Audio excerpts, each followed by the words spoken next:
We're back again, this time on a Tuesday. A little schedule shift, no big deal. We're here for the recap of Sunday's debacle, whatever you want to call it. I'm not in my usual joyous mood today. I mean, sometimes I can laugh a loss off, and it's just because we know we're going through growing pains. But I think we know each other so well at this point, Tubby, that we know that when we play a game like Sunday that you have a chance to win, that you should win, and you don't feel like laughing about anything anymore. Not at all, man. Not at all. I felt gutted after this game. For some reason, I felt this game felt worse than the rest of them to me for some odd reason. I felt like, just for whatever reason, we may have been. Yeah. This one definitely left a bad taste in my mouth for sure. I'll tell you, this is what I felt like right there. That picture says it all. That's what I felt like, was Jalen Hurts sitting on the bench, watching the defense give up play after play after play to the Chargers. Now, we've seen this all year long, and we've talked about it all year long, the problems that we have with our defense as far as being able to cover the pass. But this game kind of magnified it. It's come to a head. And this is what I looked like, was a picture of Jalen Hurts just staring in space going, what can you do? There's nothing you can do in this situation. You just have to watch it happen. And I like I said, we've talked about Jonathan Gannon, and the name of this episode is Goodbye Gannon, because I want him gone. I can't. I was looking over the past defensive coordinators that we've had in Philadelphia, and I can't remember one being this bad, even though it's early, just this bad of a defensive coordinator, where his scheme is such garbage. We consistently allow quarterbacks in the NFL to pass over 80% on us. That's inexcusable from a defensive coordinator standpoint. If you've got really bad defensive backs, maybe if you've got some rookies like we did under Schwartz, where we had, Green Goblin, these guys were getting burned, and Rasul Douglas, who was getting burned all the time. I get it. We got Darius Slay and Steven Nelson out there. We're giving up 80% completion rate. I think this is the fifth quarterback that we've given that up to over 80%. There's just no excuse for this guy, and he's delusional, I think. What makes Gannon so bad is that whatever gets exploited badly. So if we're giving up the run, we're like, we can't stop the run all game. We're giving up the pass, we're like, we can't stop the pass all game. It's like, again, his lack of adjustments there. We understand you're going to give up big plays here and there, but his lack of adjustments is the reason why he needs to be gone. It's the lack of adjustments, lack of scheme. We'll talk about that as we go through, but it mainly just all comes down to scheme, man. This is a scheme issue. Like you said, you have Slay and Nelson. You don't know what to do with them. You're playing them like they are rookies. You're playing them like they don't know how to play corner, like they aren't experienced corners. And they're just continue to get exploited based off of the coverage, not their ability, the coverage. And that's when you have to go to the coach, because I'm not going to question Slay and Nelson's ability right now. I'm going to question Gannon's ability to coach. So, yeah, man, I echo your sentiment as far as Gannon being gone, man, 100%. And it's not going to happen right away. And it may not even happen this season, even though it should. There's people that if you keep getting orders wrong at the McDonald's drive-through window, your butt's going to be out on the street, because even though they need employees, they don't need them that badly where they're having to deal with complaints from the customers. And this guy's getting so many burgers wrong each and every week. And like you said, as far as like the unwilling to adjust, this is a guy that came out against Detroit and changed everything up because they had struggled against Tampa Bay and the Raiders. Changed it all up, brought in blitz packages, started doing some zone blitzes, started using Edwards in a much bigger role to where he was putting pressure on the quarterback. You have great success, to quote Borat, great success. And then what happens is you go right back. I said it last week when I was predicting the game. The Chargers were 1.5 point favorites. And I said, I cannot take the Eagles until I see that this is what Gannon's going to do each and every week, that pressure defense. Because my belief was he was going to go back to the old ways because he's facing a quarterback that he fears too much. I don't even want to say respects because he fears these good quarterbacks. Mhm. So and we talked about it when he gave the quote where he said that giving up 8 yards isn't as bad as giving up the bomb. Yes, it is. And he refuses to acknowledge that or adjust because you're giving up 8 yards a clip all game long. You're going to lose. And it doesn't matter what you do. You're going to lose eventually because Right. this game came down to a game of inches. And when you're doing that and you're giving up constant first downs, you can't win. It's almost like either you're death by guillotine or death by 1,000 swords. It's still death, 1,000 paper cuts, if you will. You're still death. You're still leading to the same point. Your defense is so bad that I don't know if I text you, I was just thinking, and I was like, at least beat us deep at one time. Just enough of this. Enough. At least try to beat us deep on multiple occasions before we just continuously, it got to the point you've seen Allen run so many routes clean. I mean, they were just clean routes. They look like warm-up routes where the guy is just kind of shadowing him, don't want to get him hurt, so you don't want to really be up on your star receiver. It looked like the special team coach or the wide receiver coach was out there just running drills with their wide receiver, just going through the motions. And yeah, man, I'm sick of it, man. The adjustments are they don't make good adjustments, and I don't know how quick we want to jump into the stats. Yeah, no, Herbert was 16 of 16 against the zone. Yeah, against our zone, 100%. I know you mentioned 80% coming in. Just overall, how many quarterbacks? 5 quarterbacks that we've given up, 80 plus 2 against the zone. He was 16 for 16. Yeah, I don't know if that stat was on here anywhere, but like that's just that. But look at his what are you overall. supposed to do with that? Look at his overall 32 of 38 for 356 yards. Keep in mind that one of those incompletions was a spike into the ground to stop the clock. So technically, he was 32 of 37 against our defense, which, oh my, there are guys that have been fired for much less in this light. And this is not just an anomaly. This isn't just one game. This isn't like our beloved Broncos that you're getting ready to go see next week beating the Cowboys, where it's kind of an anomaly. Cowboys had a bad game. They get beat by the Broncos. We know the Cowboys still a good team. This is the opposite of that. This is a trend. This is a constant thing. And like you said, trust your defense. Trust Slay and trust Nelson. Why are they 10 yards off the ball every single snap where Keenan Allen and Williams can just run right by them because they're standing flat-footed? You don't give them an opportunity to make the play. You're just expecting them to catch up and not give up the big play.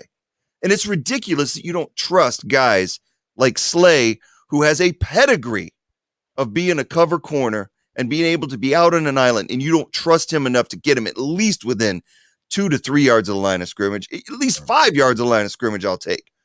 And it just kills me the fact that they did what they did against Detroit because they didn't respect Jared Goff. They didn't respect the Lions. So they went to this high pressure scheme, and he didn't learn anything because he went right back to everything that's lost him every single game this year. And now we're still winless at home. And I don't want to give the offense get them completely off the hook. Mm-hmm. But this is on Jonathan Gannon in the defense. This is his baby right now, without a doubt. It's ridiculous. So they aren't allowing the Eagles to have tight games. If you look across the NFL, you got like Bills losing to the Jaguars. It was a lot of strange scores out there, right? So one in particular, Josh Allen not scoring a touchdown on Sunday can be completely overlooked due to how much they do score. But when your defense, at least their defense still kept them in the game when Allen is having a bad game. I mean, bad doesn't even, this was a terrible game. Their defense was still keeping them in the game 100%.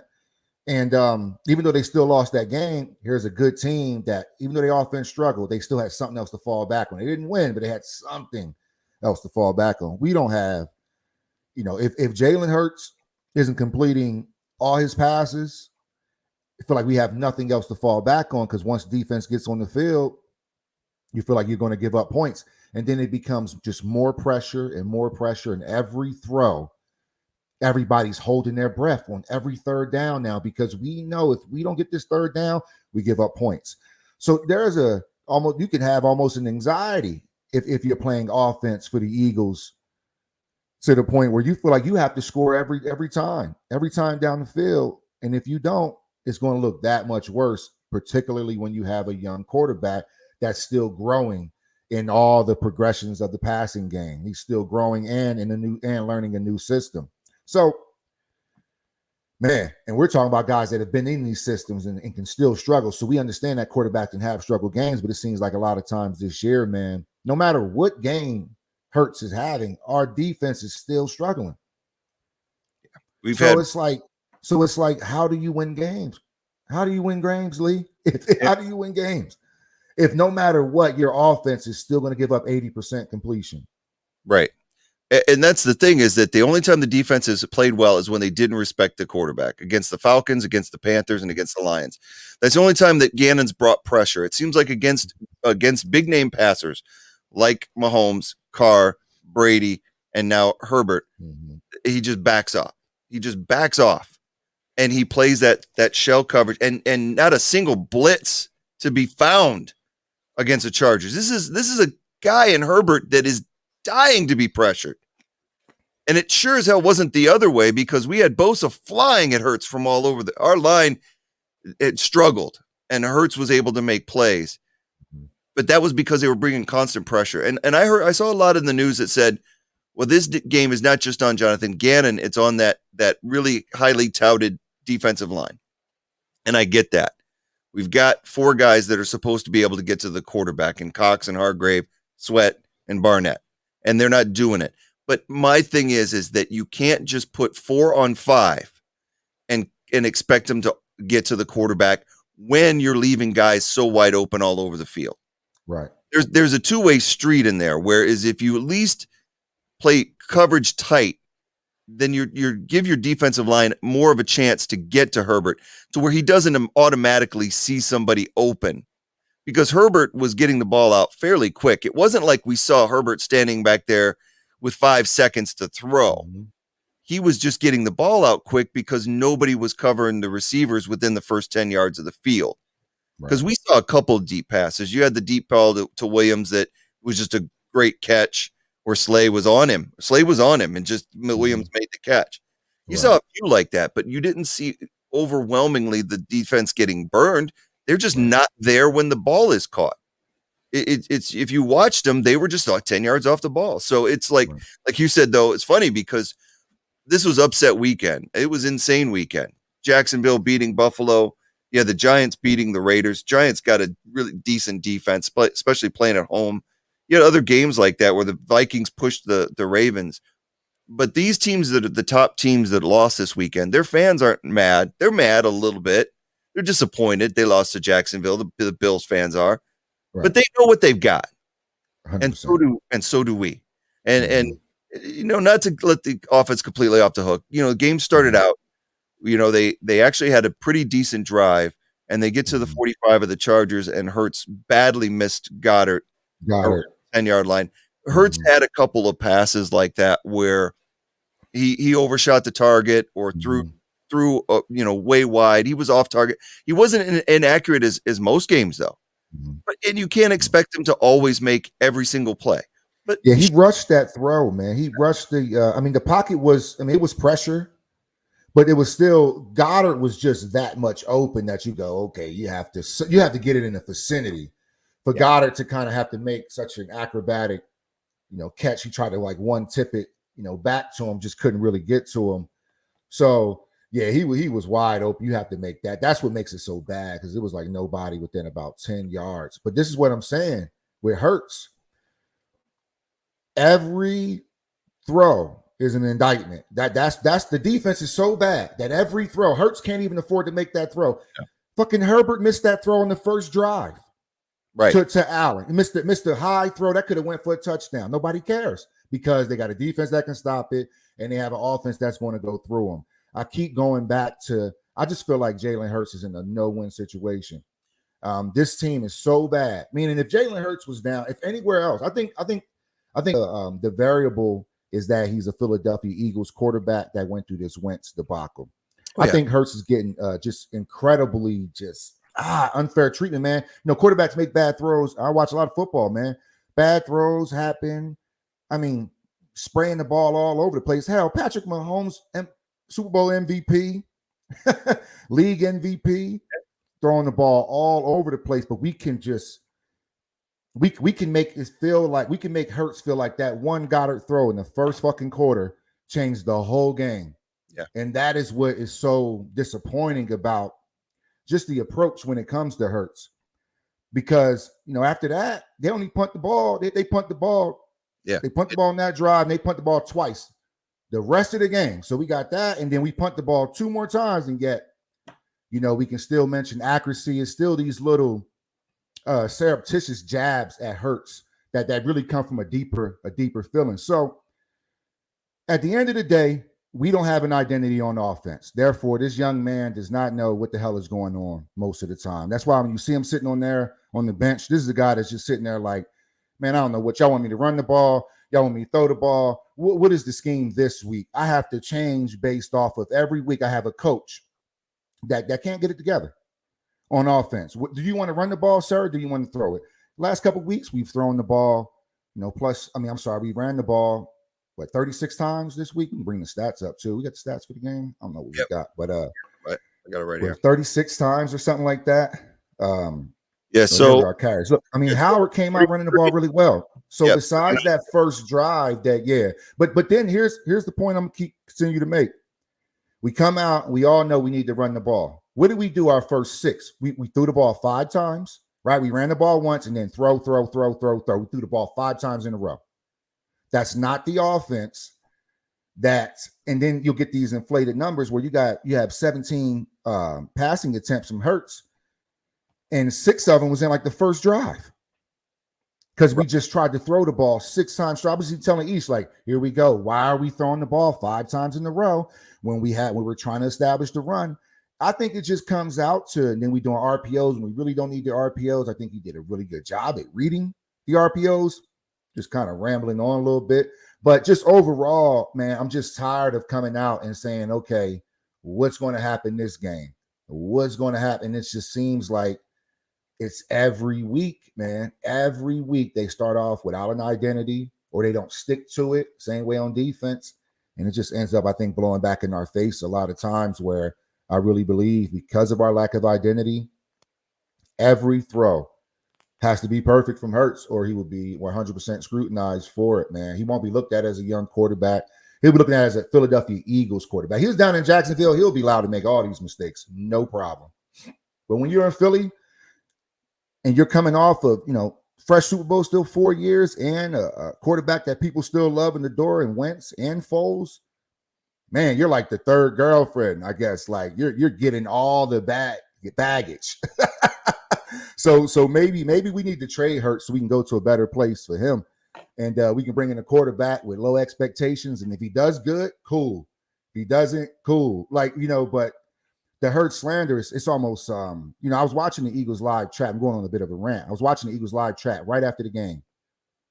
You could hear so many people saying like, you guys are crazy to think this is Hurts' problem. You guys are crazy. Hurts is low-hanging fruit. I say all that to say Hurts is low-hanging fruit.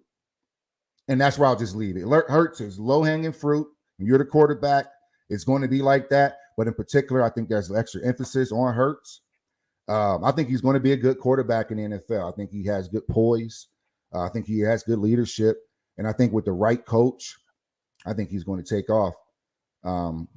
Carson Wentz is still making the same mistakes in Indianapolis that he made his rookie season. He still hasn't progressed as a quarterback, in my opinion. You know what I'm saying? He has that running back called Jonathan Taylor that is bailing him out and making him look way better. You know what I'm saying? Because he has that run game. You have Jonathan Taylor.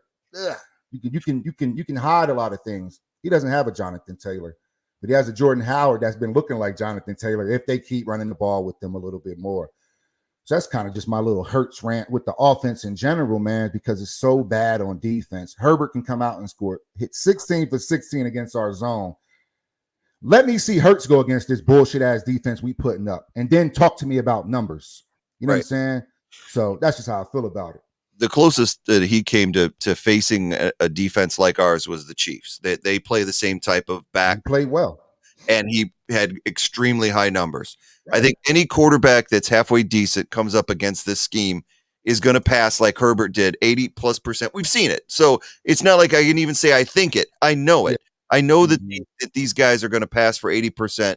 And what really bothers me is, like you said, Hurts, we've said from the jump, is not the problem. He may be a problem, but again, for where he's at and his progression as a quarterback in this league, is for as amount of starts as he had, he's doing extremely well. You know, he missed some passes against the Chargers, and that no doubt. that happened. But this is, we've said it from the jump since we've watched this team after the Atlanta game, that this defense has problems. We knew the linebackers couldn't cover in space, but it hurts more when you've got your defense, your corners playing that far off the ball, playing passively, and that goes back to Gannon. It all comes back to him. This game, because even though there was times where the Eagles had missed opportunities, so running through quick the first quarter, they missed the first play. Chargers come down the field. I mean, now you remember 98 yards. 98 yards. We put him down at the 2. What ticked me off was on that 3rd and 7, and Gannon 3rd and 7 on the 2-yard line, or wherever they were at. You know, but they were 3rd and 7. Right. It started at the 2-yard line. And Gannon puts the receivers off 10 yards off the ball. Slay's standing there having to cover 10 yards off the ball. They complete the pass for the first down. Easy. As soon as that happened, I said, all right, this is gonna hurt. And then, you know, their running numbers weren't very high. In fact, if you look at their stats for the run, they had a total of 27 carries for 89 yards, a 3.3 average. This was all done through the air. They had a couple of runs. I mean, Austin Eckler had 59 yards rushing, and most of that came on that last carry of the game, where he ran it down to the 10-yard line to allow for a chip shot field goal, which we'll get into that. But so this was all done through the air, and it was all done dinking and dunking down the field because the Eagles were giving it to them. The Chargers knew coming in, you know, you've got game film on the Eagles. You're going to have a good day because you're going to sit there and get all these 10-yard completions. This is the one thing that I have to show as far as the stats when we talk about the first possession for the Chargers, and then just the sign of things to come. Look at the time of possession for the Chargers, 33 minutes and 37 seconds to 26-23. How in the hell do they have more time of possession than us when all they're doing is passing the ball? You tell me any other team where that happens. Where that's a good point. That is dominant running. They're dominant running the ball. Right. Don't control the clock. That is because these 5-yard passes are as good as 5-yard runs. They keep that's the a good clock point. moving. They're high percentage, and it's frustrating. Now, their first possession, they get it all the way down to the 2-yard line, come 98 yards, and then get stopped on the 4th and goal from the 2. Yeah. Great play to stop Allen right short of the one he was reaching for. It's beautiful job by the defense, but they shouldn't have been in that position to begin with. And then later in the first half, they go for it again on 4th down, and they don't get it. So the Eagles score, good runs from Howard getting into the end zone. Chargers finally score, come back. Eagles come down the ball. Of course, the Chargers go for a 4th down, don't get it. Eagles come down at the end of the half, and we get the play that a lot of people are hanging on Hurts at the end of the half, where he had Smith miss the ball completely wide, overthrew him again, another bad pass zone. They settle for a field goal, go into the half, 10-7. I still don't blame Hurts. If you're going to hang that on him for missing that pass, and yes, he missed it, then you got to hang that on every single good quarterback when they miss somebody in the end zone, because he is not the first quarterback to miss somebody at the end zone at the end of a half. It's just he's not. So this is about, again, you give the Eagles offense gave you a 10-7 lead going in a half. The job of that defense is to come out and stop them at the start of the 3rd quarter. And did they? No. Chargers get the ball to start the second half, and they go right back to work. The Eagles are lucky that they got those 2 4th down stops in the first half. Otherwise, this would have been the Raiders and the Tampa Bay game all over again, because it could have easily been 21-10 at half. Easily could have been. and they got those fourth down stops. But you're playing with fire when you're playing that bend but don't break. That's well, I think part of it. I think why the game didn't go out of hand. We had 3 10-play drives, right. 3 10-play drives, and a 16-play drive that led to that field goal. So when he misses Smith, this is why I talk about when it comes to Hurt. That was when he misses Smith and we get that field goal. That was a 16-play drive for us. Right. 16-play drive. And we just didn't. But when you watch games, just to reiterate, like just in football, the reason why you kick the field goal is because somebody missed the touchdown throw. Hello, like that's normally which results in the fucking field goals. Like is a missed pass. Hello, and kickers do exist. So I mean, I just wanted to point that out. 3 10-play drives and a 16-play drive in that game just alone, man. You know, the first half we started off a little sluggish, but going into the half, I felt pretty good. Yeah. I still felt pretty good. Like I was like, okay, because I thought, we were giving up a lot, but we still were making our stops. It wasn't getting out of hand. You were still like, oh man, you play a little bit of defense, please. But the score wasn't running up. So long as the score wasn't changing, I was like, okay. Well, that's what I'm trying to say. Have a chance. Yeah, bend but don't break, no doubt. The 2 fourth down plays is what kept it a 10-7 game.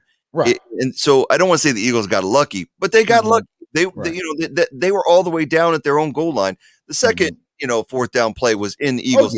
It wasn't near the goal line, but it still could have resulted. I mean, they could have just settled for a field goal there, not even risk it, and the game would have been, no doubt. But the Chargers are that type of team to go for because they got a high-powered offense. But it's so it easily could have been 21-10 instead of 10-7 or 17-10. It could have been something like that. And the Eagles did get lucky, but that's the problem: is that come out in the second half, you can't keep doing that all game. You can't keep hoping you're going to stop them. What really bugged me was, of course, the second half starts off and it just becomes, then the fireworks erupted. So the Eagles offense got into the groove in the second half. Problem is that they couldn't stop the Chargers offense at all. The Chargers come out, score a touchdown, miss the extra point. So it's 16-10. Eagles come right back and answer, which I thought was really encouraging as far as watching the way Hurts, when the play wasn't there, getting flush from the pocket, making the first down, and the big play to Goddard down the sideline. And it was nice to see them answer right back and then take the lead right back 17-16. That gave me hope. But then it all came crashing down as here come the Chargers right back down the field. And I'm watching them go into, they're sitting there 17-16. And it was right the first play of the fourth quarter. They got a holding penalty at the end of the third quarter, sent them back to 2nd and 20. The next play, they get about 7 yards of it back. And I'm going at the start of the fourth quarter, if the Eagles give up this play, I will lose my freaking mind. 17-yarder to Keenan Allen over the middle. Boom, Chargers in business. They go on to score a touchdown, get the 2-point conversion. And now they're sitting pretty. And on that drive, we have to note, on that drive I believe was a call that changed the game and really helped the Chargers. The Eagles come out and legitimately, I can't say legitimately because it was a penalty call. They get a 3 and out. The drive that you're mentioning, that drive with the 2-point conversion, they came out and they stopped them. There was a bogus call on Slay. Yes. That continued. So I'm just saying, like, we can breeze through that drive, but that was a that was a 3 and out. Defense came out. That was 3rd down. That was a 3 and out. We were about to we had just scored. We had them on the 3 and outs, right? Because we came out, we punt. Well, they got a field goal. They came out, they got a field goal after the half, 10-10, right? Then we punt, then they come down. They scored, I think they missed the extra point, 16-10. Then we score, make it 17-16. And then we make it 17-16, get the ball back. 3 and out. A bogus call on Slay, and Slay gets hurt on that play. Right. 2 major things to me I thought were major highlights of the game. That call, that just phantom call, in my opinion. Even what the announcer first said, I'm struggling with that one. It's the first thing he said. I'm just sitting there like, I hear you, but I'm just like, what is that? And first thing that it does make it a little bit better when the announcer says, that was a bad. But it doesn't change the outcome You know what I'm saying? So we did get a really, really, really bad call there. You know, I know a lot of times we shoot ourselves in the foot, like with Barnett and stuff like that, making silly plays. But we can highlight those, but we also have to highlight the ones that go against us too. And our defense got off the field supposedly on the 3-and-out, where we would have got the ball back up 17-10. So we talking about ifs. You know, I'm just throwing some other ifs out there, 17-10. We get the ball back. How are we looking? We get that bogus call, new life to the offense that's already is 16, is 100% on against us on the zone. You give them a new life with that bogus call. And then, like you said, they did have some trip ups down there. They did get the holding penalty against them. And then we still gave it right back. But, that momentum at this point there, they already had new life. And what you see in sports in general, whether it's a non-strike, a non-call third strike, all of a sudden the player hits the home run. The next, you go, that was a strike. Then the next pitch, he takes it out to win the game or something crazy. You always see a bad call followed by a score in a lot of sports, man. It's not just football. That was a really big drive for me, man. That was a really big emphasis on it. And then we lose Slay for the rest of that fourth quarter.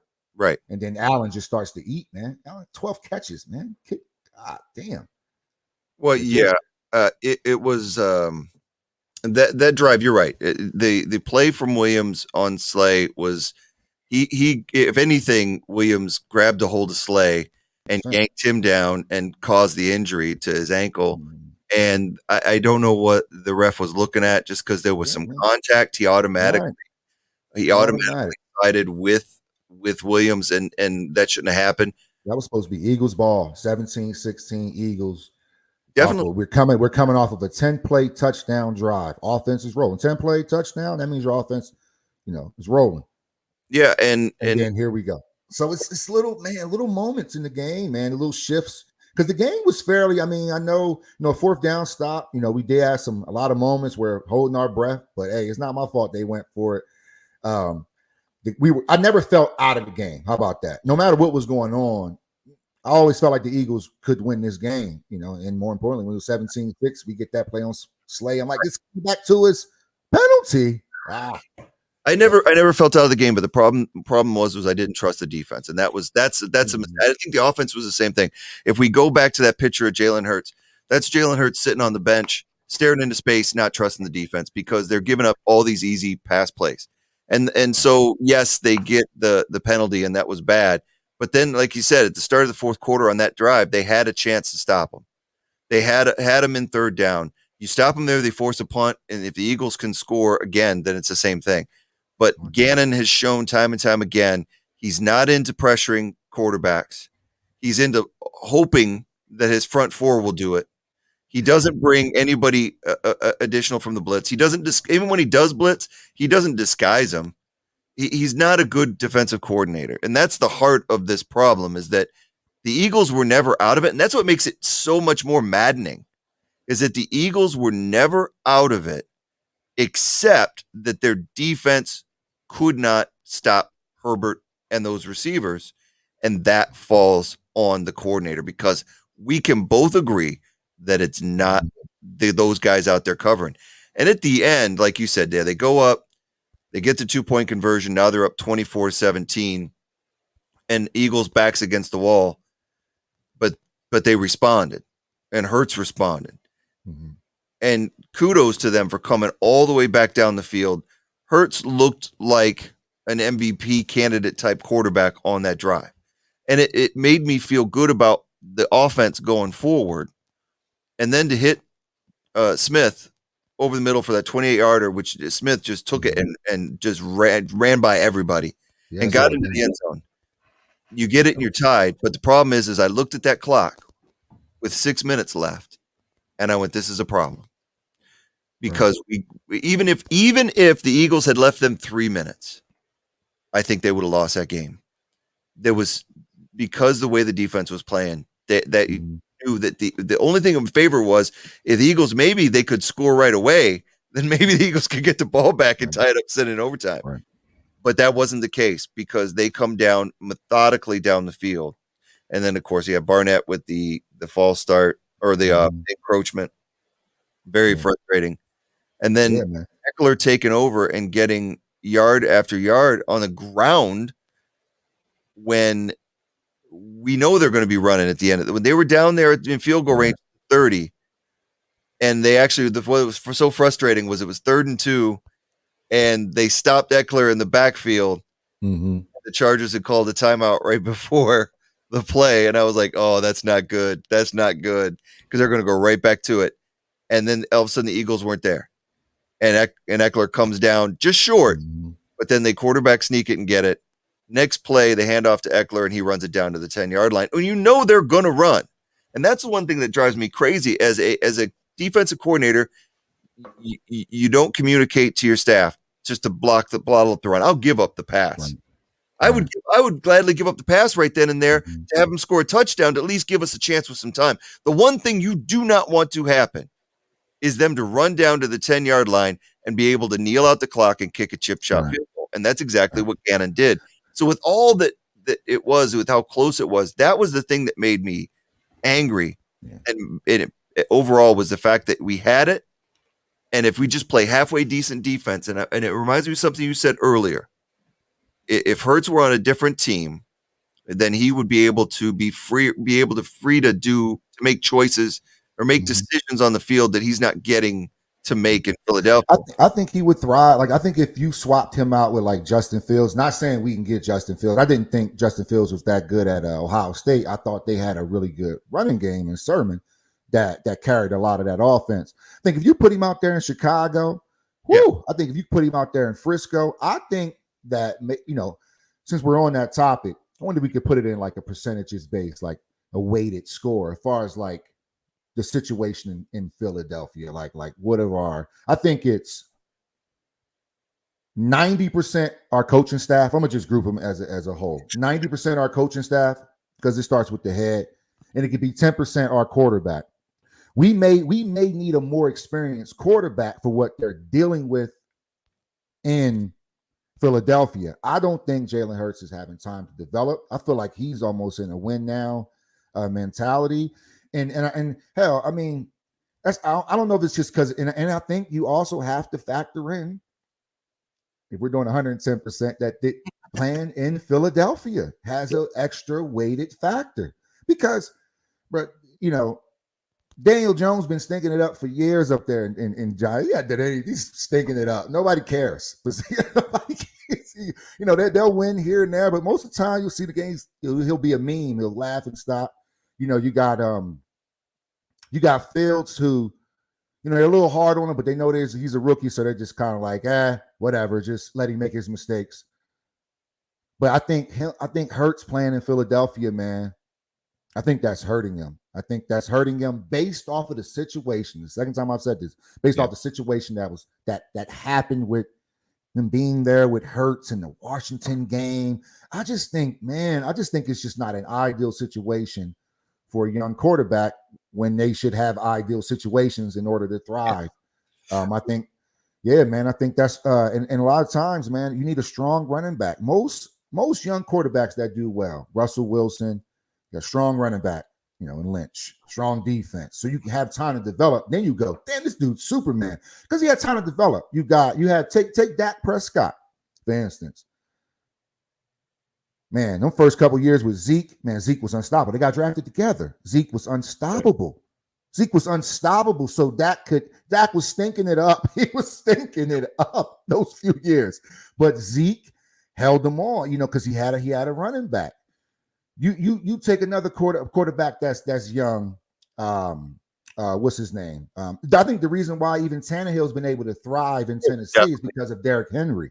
Yes, yeah. You know what I'm saying? I mean, you win an incredible game against the Rams. I'm just trying to pick young quarterbacks that if they don't have a good run game or a solid run game, I think Trevor Lawrence can struggle down there because his run game, you got James Robinson, so it's really all on him. And you see the 0-6 or whatever they were started out. When you have running backs, when you have young quarterbacks that don't have good running backs, they thought Barkley was going to save Jones, and when he's in there, he does. Yeah. But when you don't have it at the Jets, I don't care how many quarterbacks they get up there in New York. If they don't have a solid running back, those quarterbacks won't matter. Buddy from BYU was killing it last year. He looks terrible. Wilson up there. He looks terrible. He shouldn't even be in the league. He looks small. I like, man, he looks so small on that field. Yeah. He's frail. He'll have his moments, But I'll take Mike White. Give me Mike White any day over Wilson right now. But anyway, man, I don't want to rant about other teams. I'm just trying to paint the situation of that weighted system of what's really going on. I feel like we're repeating ourselves every week. Man, Gannon, Buffer, it's kind of like we're beating ourselves. It's like, what's really going on? Maybe we do need a more experienced quarterback to be with Sirianni to help his ass too. Like, hey, man, what are you doing, bro? This ain't. I think Sirianni has his issues, and we know that his offensive play calling, but at least the one thing that Sirianni has done that Gannon has not is that Sirianni's changed. When people started hammering him for not running the ball, he started running the ball, and he has not stopped, and it has led to success on the offensive side of the ball. And Jalen, I believe, does have a running back, but we weren't using that running back in the first 6 games. That's a good point too, because he had Sanders, and then they used him in these crazy screen that got him hurt, nearly got him killed. And so he's got that running back that he could thrive with, but they weren't using him. And now he does have a system, and you're seeing Howard and Scott kind of give that protection to Hurts. So I don't think the problem lies with Sirianni at this point. Okay. I think what we talked about a few weeks ago when I said the reason we're here is Howie Roseman. I believe that because he's the one who brings in the personnel, and so does Sirianni, and signs off on Gannon. And Gannon right now is stinking up the joint. Gannon's scheme has been bad from day one. It's not going to succeed, and as long as he continues to do it, we will fail as a defense. And you've got good talent on there, but it can't succeed. And the point I was going to make that you made for me was that if you put Jalen Hurts in place of Justin Fields in Chicago, that is a really good team. Mm-hmm. Because their defense, if Jalen had a defense that could hold opponents to 20 plus points a game, the Eagles would have won more games this year. Right. So, and it's not and getting time of possession, getting the ball back in his hands. Right now, we've won the time of possession battle once all year, and that was against Detroit.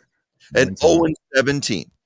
Every other team is beating us with time of possession, but they're not doing it with the run.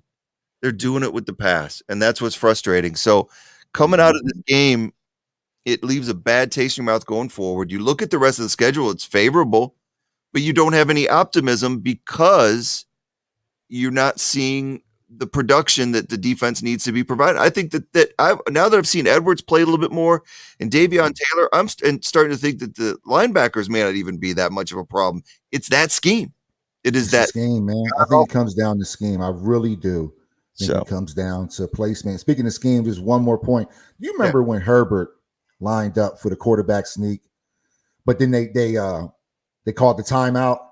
I was screaming at the TV. I'm like, how is nobody covering, the 1 and 2 or A and B gaps? I'm like, how is there nobody? Mm-hmm. Then you come out and they really do run it, and we bring Epps down to cover the B gap. Yeah. What? And then he doesn't even attempt to go for Herbert. He goes around almost lost it. I'm like, but I'm thinking, man, can Gannon coach that? Or can Epps has to know it's a quarterback sneak? Why aren't you? Epps wanted no part of the quarterback sneak, man. But why do we have a safety down in there on the quarterback sneak, man? It's so many ways you can go about it. Why didn't we had one linebacker there when we know they're about to sneak the ball? That's too easy. It's just shit like that, man, that when I see it, I'm just like, you're not even giving us a chance, Gannon. You're not even giving us a chance. And that's where the frustration comes in, that where you feel like you're not even giving the team a chance. And we watched plenty of games, and you made the point, I've made the point multiple times, that they don't have confidence in what they're doing. Right. You can see it in their eyes. You can look at the defense. You can look how they're looking at the sideline. They don't have confidence in what they're doing. They're not having a good time. That's for sure, because they're not producing. They're not getting the big plays. They're not getting a chance to get interceptions. And like I said, we have a successful game, and then he falls right back on this garbage scheme. So clearly Gannon is out of his depth at what he's doing.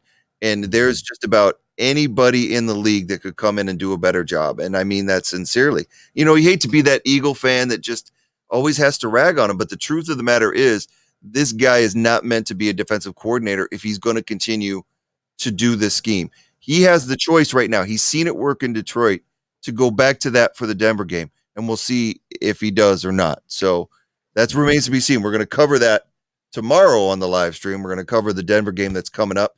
But before we leave today, we got one of my favorite segments that we just started up doing, and this one talking about the stats from Sunday's game. This leads perfectly into it, and the segment is called Hell to the no, to the no, no, no, no. Hell no, no, to the no, no. Hell to the no, no, to the no, no, no, no. Hell to the no, no. This is hell to the no when you're looking at the screen right now. If you can see the screen, it is Jalen Reagor, our first round pick from a couple years ago. And you see his stat line from the Charger game. Now look at all, as well as the offense did. Goddard had a good day. Watkins had a decent day. Smith, of course, had a bang-up day on Sunday.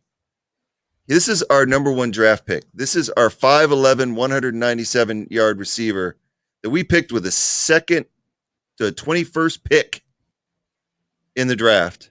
He had -6 yards, one reception, and that was a backwards pass that he didn't know what to do. This isn't Smith's fault.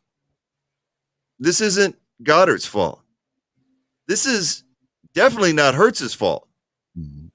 These other guys are doing well, and this guy's got to step up. And that's, when you look at that stat, that definitely leads into the hell to the no. This guy's got to do better. So we've been talking a lot about the defense, and we know that the offense produced. They came within a field goal of winning that game, but we can't have this if we're going to go forward and be productive as a team. If you remember last week, yeah, go ahead. We when Reagor got hurt when I played, and I text you like, man, he's clumsy, like just trying to get into the end. I remember I text you like such a clumsy move, or just Rager's route running. Remember, he stepped out of bounds when that could have been a touchdown one game. There's so many little things out there, man, that are just. That's why I have so much fire for Hurts, because I'm like, man, I don't think this guy is getting a fair shake here. I have no cut card. If you suck, you suck. Be the first person to tell you suck. Yeah. But if I feel like you don't suck and people are treating you like you suck, and then that's where I'm like, man, I don't want to miss out on this opportunity, especially everything that we have went through with this Wentz situation. If we get rid of Hurts and Wentz not there and not Doug Peterson, I'm like, you know what? Maybe we should have just fired Schwartz. Yeah. Not drafted Hurts and just kept Wentz, because it feels like we're about to get right back into a situation, or it's going to just lead to a situation where everything just kind of breaks down. So I just, that just being in that chat, man, just kind of really fired me up, because I was thinking to myself, like, man, there's so many mixed emotions in there. First of all, you're coming off a loss, so you're always going to have, high emotions. But it wasn't even about that. It's about the consistent, just everybody has different perspective, and respect that, I get that. But I don't know, man. I think this guy.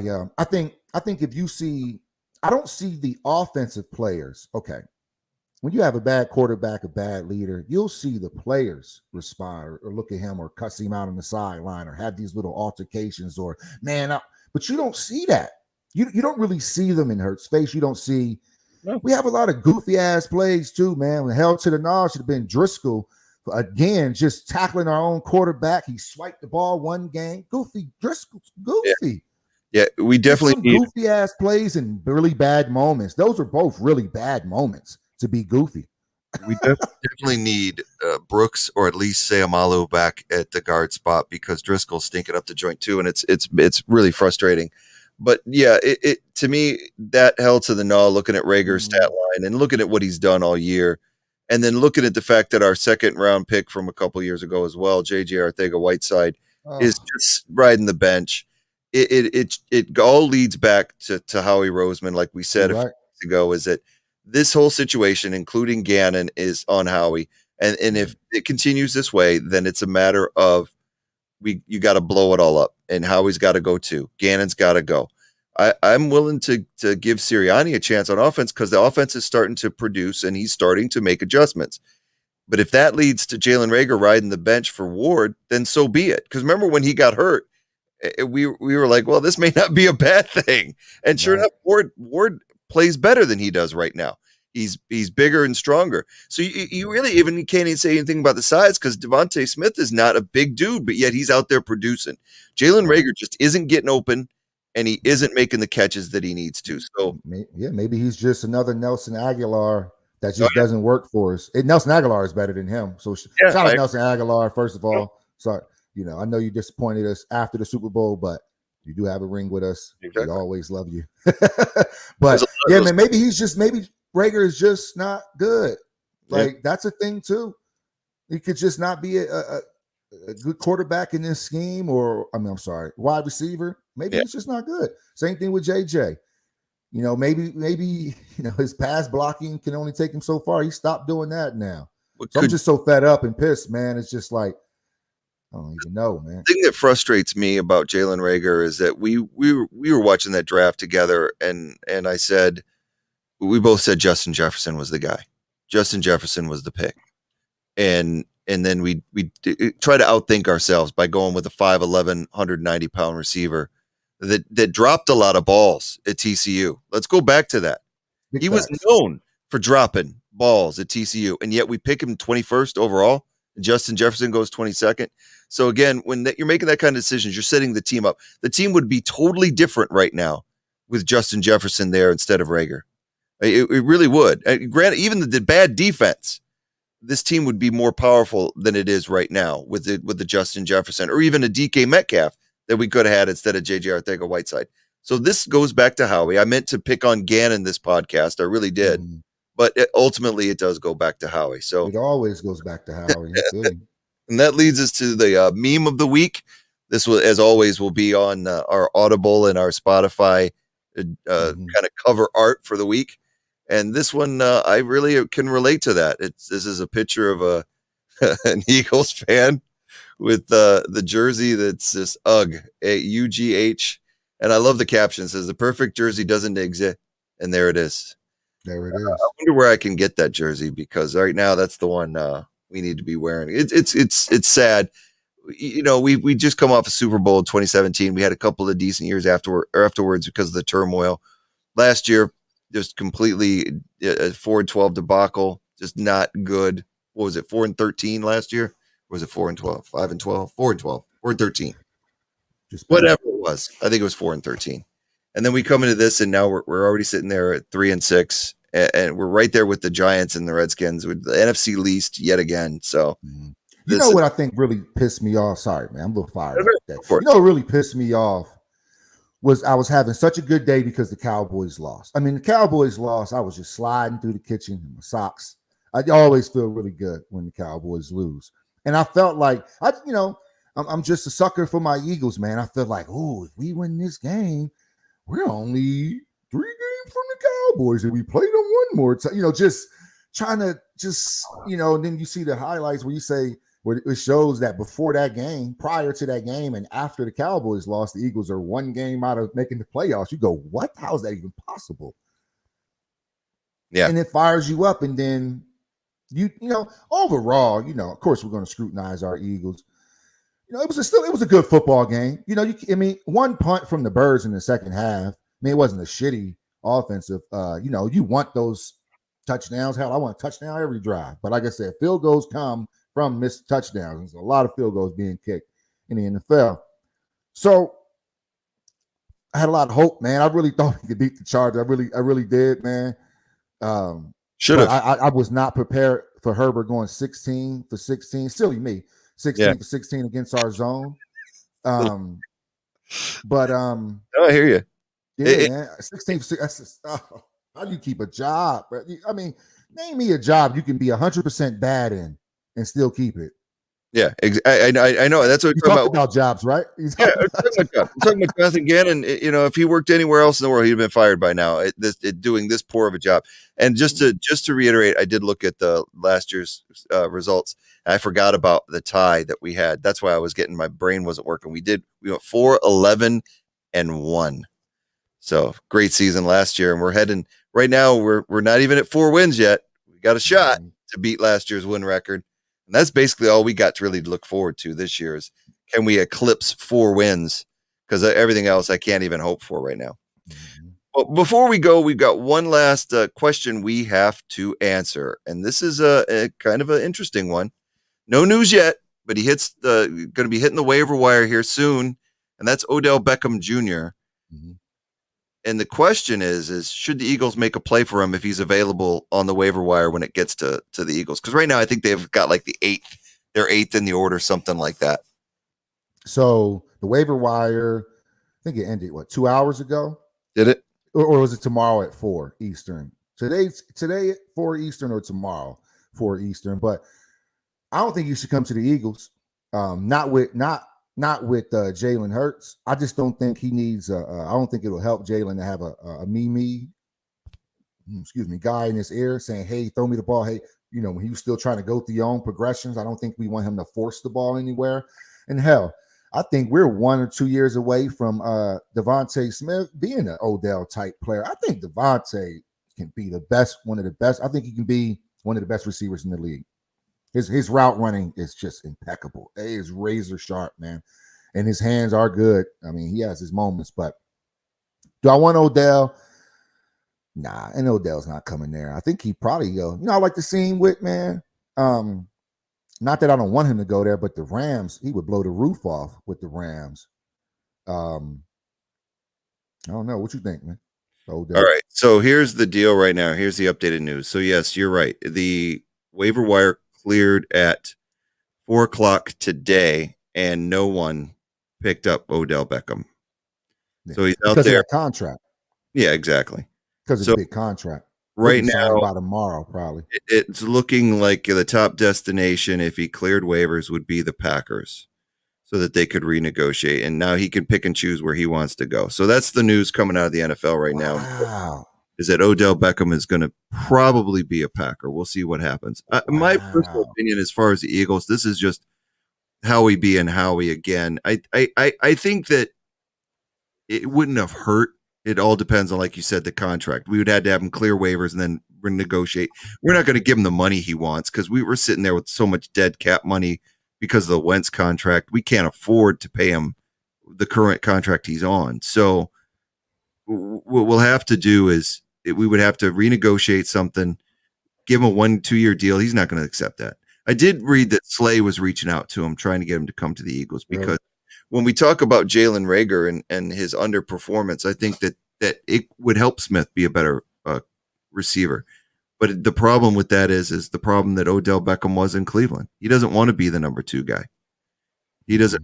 He still wants to be that number 1 guy that's out there dominating the league when he's not really physically. He's not that guy anymore. So 100%. He's at best the second receiver. Yeah, at best the second receiver. Probably a good slot receiver. He still has a lot left in the tank, though. He's still a hell of an athlete, but he's coming off some pretty serious injuries back-to-back years. Ankle, ACL here. He's coming off some pretty significant injuries. So I think good luck, though, I guess. I think if he ends up with the Packers, it's probably good for both sides. Wouldn't have been good for us. We're not going to get anywhere with him. So, whatever. It was just something that just kind of has to be asked when you're looking at a player of that caliber being out there. And especially when there's still games left in the season where the Eagles could make a run, especially with their schedule. But it's not going to be in the cards for us as far as that goes. I think they need to start planning for next year, start looking at what they got if those 3 draft picks in the first round. They got a really good draft for next year. Just how he can't screw it up. He can't draft another Jalen Reagor or J.J. Arcega-Whiteside, and that's the problem. If he is going to go about doing that, and that's the kind of receivers he's going to get us, then he has to go. He has to go with Gannon. He has to go with Sirianni. We got to blow it up, bring in a new staff, somebody that has football knowledge, because Howie's clearly shown he doesn't have that knowledge to build the team through the draft.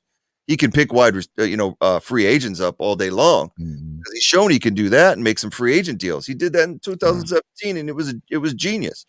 But he can't draft. He's never been able to draft, and that's going to be a problem. So, yeah, good luck to Odell wherever he goes up. Looking at what's coming up, we're going to discuss this tomorrow night. It is the Eagles at Denver at Mile High. Of course, Denver with the huge win over Dallas this past weekend. No, I don't think anybody saw that coming. And even if they thought Denver might win that game, you did not see them being that dominant in Dallas, which is crazy. Nobody did. So we're not going to go into our predictions today on this game, but that is what we've got coming up, and we will discuss that tomorrow. Now, you said you are going to be at that game, correct? I am, man. I am. And tomorrow I got a gig, man. I got my food truck working tomorrow, so we have to work out something. Well, we got to work out a time that we're going to do it. But yeah, I got picked up. If you're in the local area, I will be at Deuce's Wild Brewery. Come see Tubby's food truck. Hey, we could have the podcast. We could have the podcast sponsored. But wrong with that. Yeah, man, we'll sort that out. But as far as the game, yeah, man, me and the wife, we will be at the game this Sunday. I can't wait, man. I'm really excited. It's a 2:00 game here. It was a late game. Man, Eagles playing late out here. That's weird. Well, they normally play at 2:00 in Denver, but right. Yeah, man, got the 2:00 game. So nice, get up, drive into Denver, and chill out, man. Enjoy the game, see my birds, get some nice videos, man. Every time they come into town, every time I see them anywhere, I just try to get all my videos and just try to take it all in, man. Try to get the best seats I can and take it all in. Win or lose, we still love them, and so that's what makes it hard when you're dealing with a situation like this. And like we said, the whole podcast is that this game against the Chargers was so disappointing because they had a chance to win, because the offense played well enough to get the W, and it was just left on the field by our defensive performance. You could lay anything on Hurts for that game and the missed passes, but overall, he played as well as he could play. Granted, he was 11 of 17, but that's intangible. He only got 17 passes. Herbert missed, 6 passes. So, and one of them was spiking to the ground, but he Herbert wasn't going against. They wasn't playing against the same defense. he threw the ball 38 times to Jalen 17. So Jalen ran the ball extremely well. This last one is all on the defense and on Gannon. So we'll see at Denver what he does as far as does Gannon revert back to the Lions D, because maybe he comes under fire this week and maybe he gives up that stupid shell coverage back in 10 yards off the line of scrimmage, bend but don't break garbage. Time will tell. I'll believe it when I see it. Right, so man. It's just the way it is. But we'll be back, if not tomorrow, to discuss the Broncos game. We may be back on Thursday. We'll let you all know. So if you want to know and you want to follow us, just any of the live streaming services that we're on, YouTube Live, Facebook Live, and Twitch, just give us a like, a subscribe, and then we'll be able to let you know whenever we're going live. You'll get a notification. Also, on any of the podcast providers that we are on quite a few. We're on Audible and Stitcher, Amazon Music. We're on Spotify as well as Apple Podcasts, Podcaster, and Castro. So if you see us on there, give us a like, and you'll know when our podcasts are on. So you can follow us, listen to your car, listen to anywhere you want. I'd say listen to us at work, but everybody's working from home these days, unless they have a food truck. So most people can just listen to us or see the live stream. You can listen to it in the food truck. You just play it while you're serving. I do actually. Tell people this is the best podcast going right now. Hell and yeah. you're in Denver playing an Eagles podcast, so deal with it. We will be back later on this week to discuss that Broncos game. Until then, we got Tubby's final words of the day. Fly, Eagles fly. And go Birds. See you soon.